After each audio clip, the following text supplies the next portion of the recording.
This machine is trying to imitate this quite well. It's actually now me pushing only with my elbows and I'm having a super nice squeeze and I'm having a super good stretch.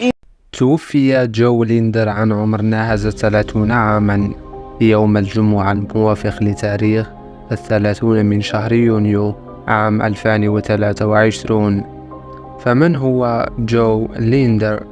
جو ليندر هو لاعب كمال أجسام ألماني. ولد جو في ألمانيا عام 1993 وبدأ مسيرته المهنية عن عمر صغير كمؤثر في مجال اللياقة البدنية والتغذية الخاصة بكمال الأجسام.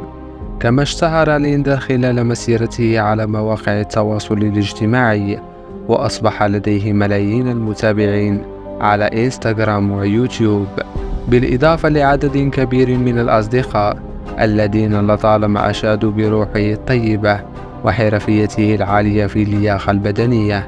لهذه الأسباب أصبح جو ليندر مصدر إلهام للملايين في عالم كمال الأجسام، إلى أن ذلك لم يطول كثيرا بسبب تمدد الأوعية الدموية المفاجئ الذي أودى بحياته في أواخر شهر يونيو من هذا العام.